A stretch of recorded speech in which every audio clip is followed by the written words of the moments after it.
Hey guys, well it's always something, so it's anything goes Saturday, and it looks like I got a, my wife and I were shopping, and I could hear this brake dragging, so I figured I'd pick up a set of brake lining for the back of the car. When I know it's not the front, because when I changed the new tires onto the front, or put the new tires on, I looked at the brake lining and they were good, but I think this one on this side might be hanging up a little bit. So I bought a rotor and brake lining. We'll see what happens.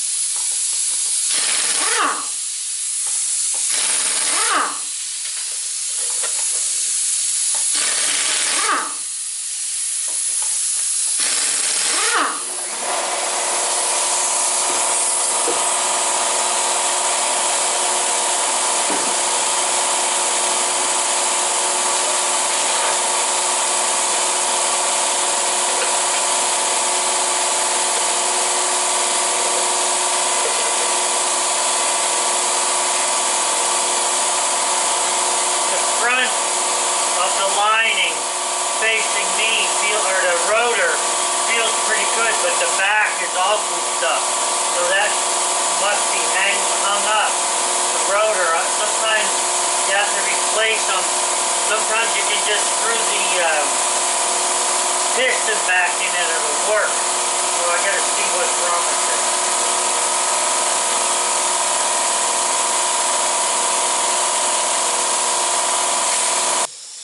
Okay guys, so the caliper I took off, and if you look at the brake shoes, this side here looks really good yet, but the opposite side was definitely down to the metal, and it ruined the rotor. I could probably, if my lathe, I wanted to get a bigger lathe, I could have cut this down probably, but the car has a lot of miles on it, so this is the first time I've replaced the rear rotors. So, and I'm not actually doing both sides, I'm only doing one side. And the reason I'm doing that is because I knew that this brake was hanging up a little bit. It had happened once before, so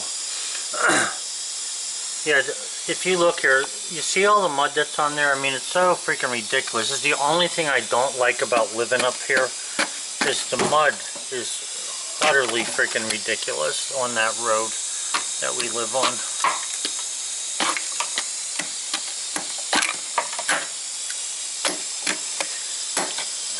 Anyway, I'm not going to worry about the mud. I want to get this bracket off, and then I'm going to take that rotor off of there. Okay guys, so the bracket is off that holds the brake caliper and the brake shoes. Now here's the thing, or the brake pads. Here's the thing, this thing is so rusted. There's rust between the axle, there's a plate that holds the bolts, the lug bolts.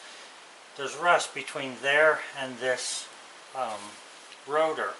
So what I did was, I walked over to the sawmill and got the WD-40 and I sprayed it in the different holes there.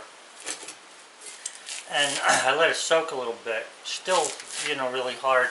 I took the hammer and hit in between there, hit around the outside. Now, this, what I did next, you wouldn't want to do if you want to keep the rotor. So what I did was I started over here on the outside. It's loose now because I did what I'm telling you. But I started over here and worked my way around. And now you can do this on the you could do this here, or wherever. But when you do it, look at it this way, it's leverage. The further out you go, the more leverage you have to twist this wheel. So in going around the outside like that, it made the wheel, or I mean the rotor, so that I could get it off. And like I say, if this rotor, if it was a good rotor, there's no way I would be doing what I'm doing to it. But it's not good, so and you can see all the grooves and stuff that are cut in there, metal to metal. It was for quite a while. Sally is good at a lot of things, but when it comes to telling me that the car is making noise or something, she seems to think that everything is road noise, and she didn't say anything to me about this. I mean, I drove the car the other day, and I knew I could hear a little bit when I stepped on the brake, and I knew it would need it, but it's pretty bad. So I'm going to get rid of that, and I have a new one here. It's a new set of shoes, or pads as they call them. I'm from the old school. We used to call them brake shoes.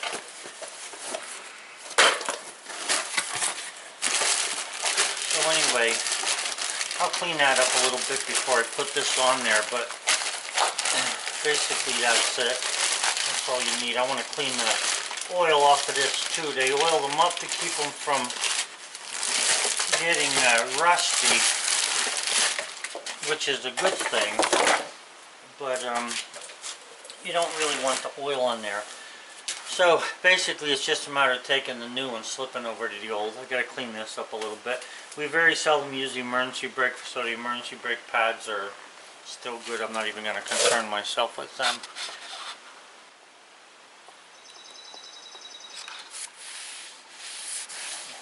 I guess my camera just died. I don't know if it's going to record this, but the screen that I look into to see what I'm looking at is not showing me a white screen, so I don't know what happened. It must have just happened. But if I am recording this, I'm just going to tell you that alcohol, denatured alcohol, is good to clean this metal off with. It gets the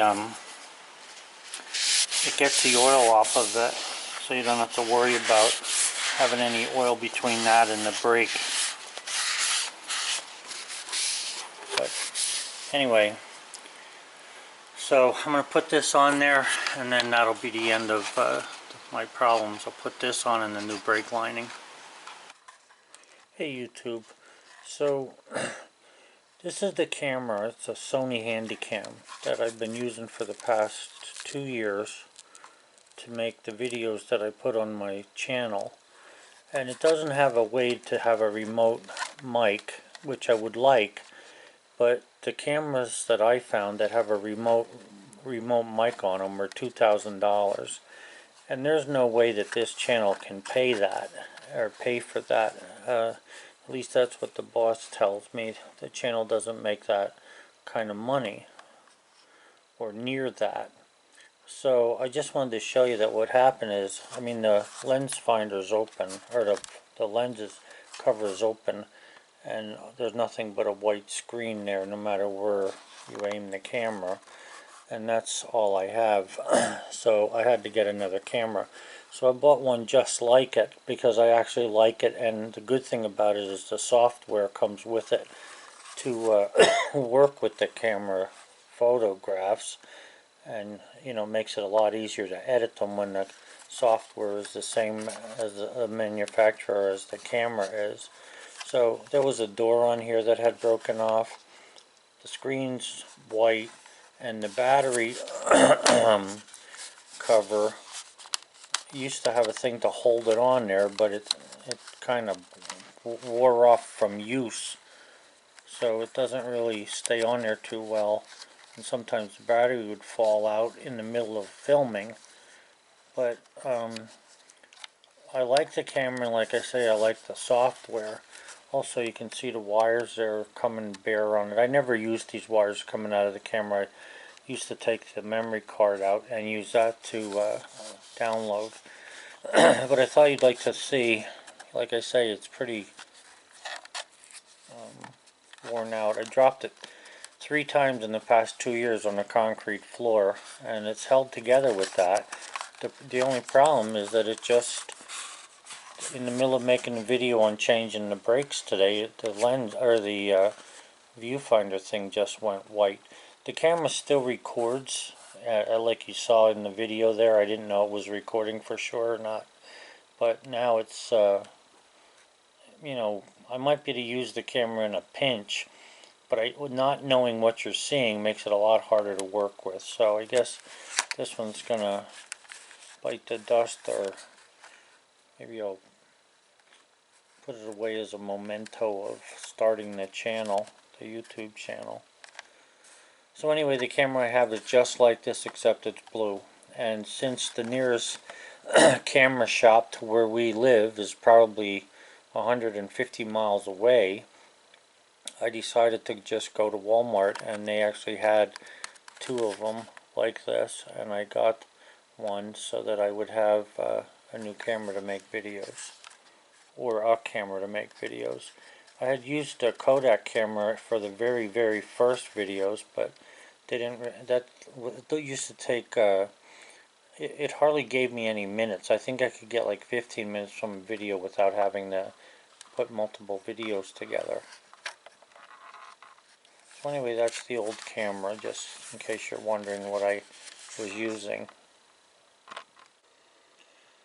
Okay, so on another note, this is the set of log tongs that I have that I've been using, and I got them from Northern Tools for this price that you see here.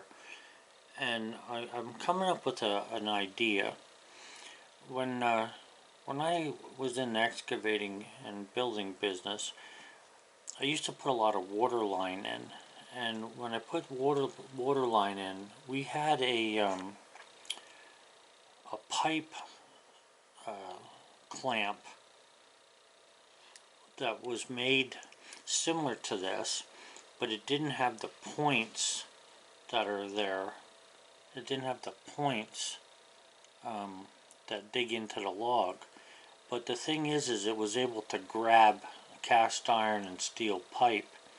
So I started making a little sketch. Now, I didn't go very far with this, but that thing looks something like this. And the part about it that I like is that on the ring where the chain goes, you can there was two pins sticking out, one on each side, and it would come down, and you could hook it on there from the machine. In other words, just lower the piece down, and the hook would go in here. When you picked it up, it held the clamp open. And I'm trying to design something that'll work with the with logs, and it's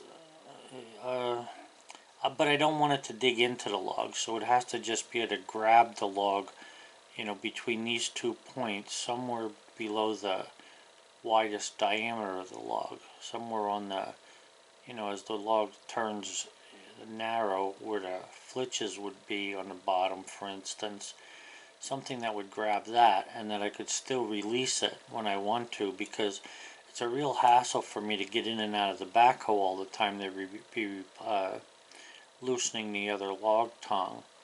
So it's similar to the ones that I had gotten from Northern Tools, but at the same time it's a little more complicated in how it works. But I thought you might just want to take a look at that. I don't know if they even make anything like this for logs, but I'm going to try to put something like this together. Now, I'm not in a big hurry for this, and it's just a thought of something that I was working on. It's just a sketch. I'm not even sure whether it's going to work or not. So anyway, guys, have a good weekend. Tomorrow's Sunday, day of rest for us, and I hope you guys rest yourselves. Have a good one.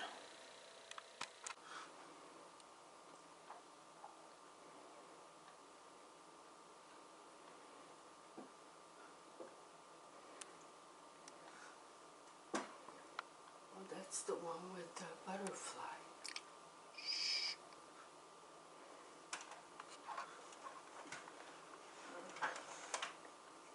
Our butterfly bear.